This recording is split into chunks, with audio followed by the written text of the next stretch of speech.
Look at you, Sia, with the sneak attack of doom, back with new music called Alive, and now the whole world's talking. The blonde bob is back. Check it out. Love it. It's all rejects. What do you mean? More rejects that people don't want? Are you joking? No, it's all pop rejects. Like, it's all songs that I pitched to other people or, in fact, wrote at, the Beyonce camp or the Shakira camp. Or, I wrote with Adele, and then she was like, no, it's not for me. So I was like, maybe I'll use it. So who was Alive for? Well, Alive I wrote with Adele. So I was working with her for her record, and we did, 2 or 3 songs, I think. And I thought this one was such a smash, but she just wasn't feeling it. And so I said, well, it's a smash for sure for me. I thought, can I pitch it to other people? And she said, of course, but just can you re-sing the vocal because I don't want my vocal floating around out there. So I just went in to recut it so that I could pitch it to other people, and then I recut it, and then everybody in my camp was like, this is maybe your best vocal ever. You are such a G. It's unbelievable. You're such a boss. It's like you're just basically playing fantasy football with the world's biggest pop stars, and then when they crash out of your team, you're like, well, I'll go score the goal. It's totally fine. That's an excellent metaphor. It's basically what you're doing. It's ridiculous. Right, we're going to play this record, come back. We're going to talk to the always wonderful, always unfiltered Sia Furler right here on Beats One. This is Alive. What are you doing with your voice on that record, man? Why are you pressing those buttons in Humanity like that? When your voice cracks like that and you reach those notes, that's not fair, Sia. I'm pretty sure I'll never be able to sing that live. Oh, man. I want to step into the studio with you for a second if I can and bring the world with me in there. When you're in that place and you're recording a vocal take like that and you know you've got to reach that level, you've got to reach that bar because that's the bar you've set for yourself. Is there any rhyme or reason to how you get there? Well, in this particular case, I don't think I realized how high it was.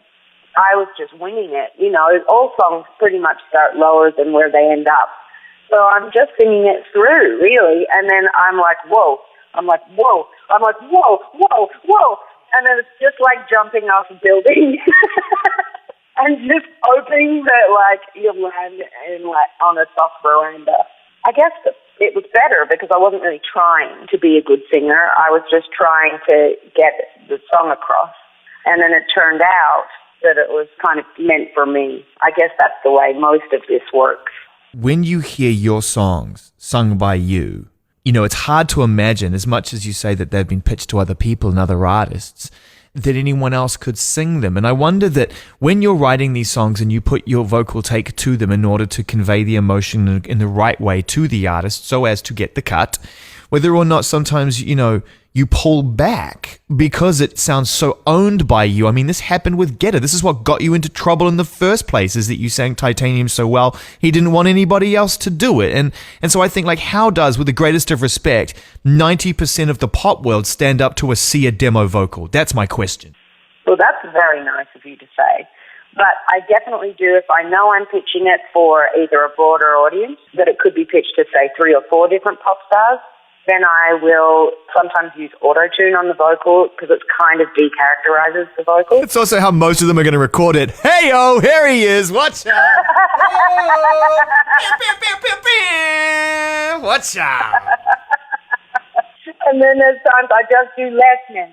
So whereas I used to do a lot of that melisma, like that, I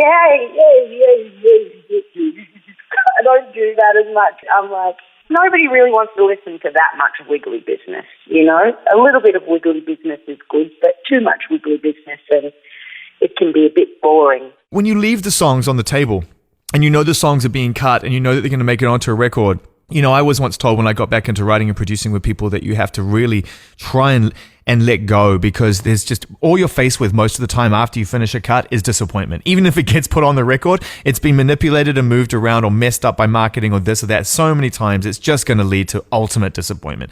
I mean, can you let go completely or do you still carry around these songs with you even if they don't break through? I think I let go of them. I think really if I'm willing to let go of them, then for the most part I'm detached enough from it. I'm not too concerned with the outcome. There are some songs that's just clear they're smashes. And then there are the odd song that doesn't do as well as you think, and it's kind of surprising because you think the song is good, And sure, there's like, it might just be that the artist is cold that month and people just aren't interested anymore, or it's so out of your control, for exactly the reasons he stated, that I think if I were concerned with the outcome, I would go crazy. And I actually really just like writing songs and singing them on the day and then delivering them to whoever I think it fits best with, delivering it to the next few people that I think it could work for. And then, like, you know, even just right now, I think I have like maybe 78 songs that aren't cut by anyone at the moment. They're just waiting on a hold. And you know, probably 50 of them will never get cut, but I'd say 28 of them probably have a good chance.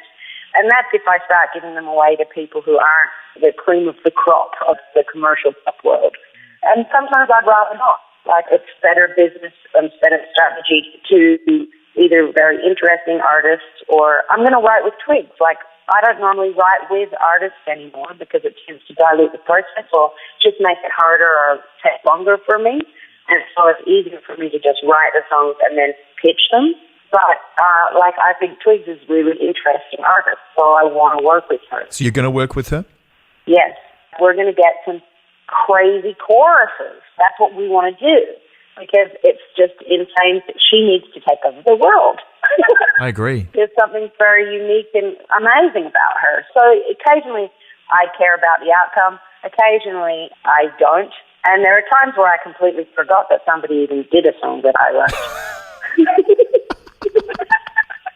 I'm wondering what comes first, the radio play or the check before you finally realize that you actually had a cut on that. You're like Dr. Dre. Got Eminem checks, I ain't even open yet. So this new album is coming out in December. That's all I know, Sia, is apparently there's an album coming in December. Is it? See, I didn't even know that.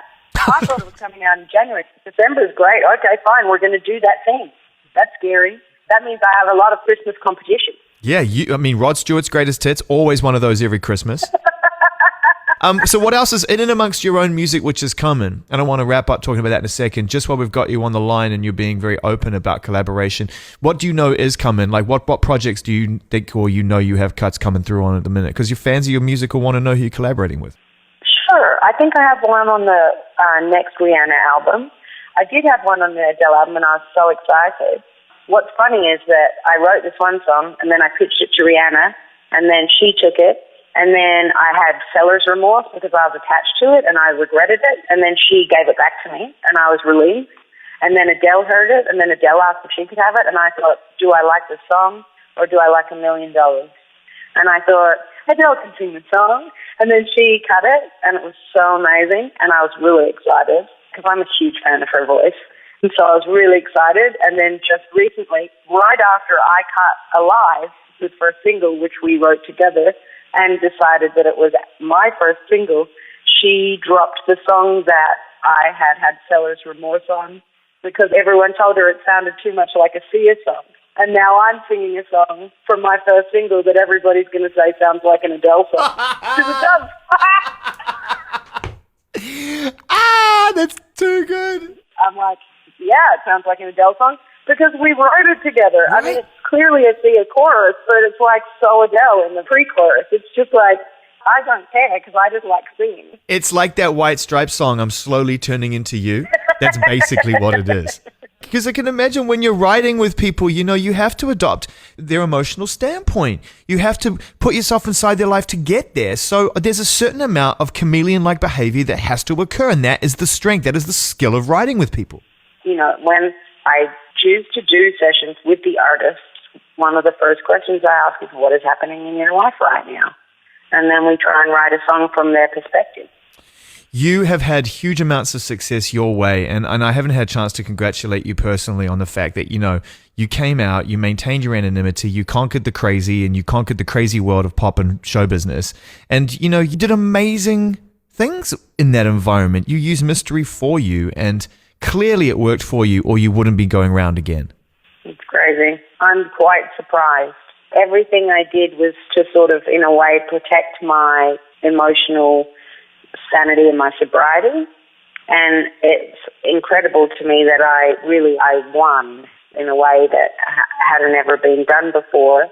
And, I mean, being so fortunate and being able to risk failure, I think, is the luxury that I have that most people don't. And so, you know, having an income from pop writing allowed me to try to take this kind of risk and risk failing for not showing my face and not going the traditional route and not doing a lot of promo.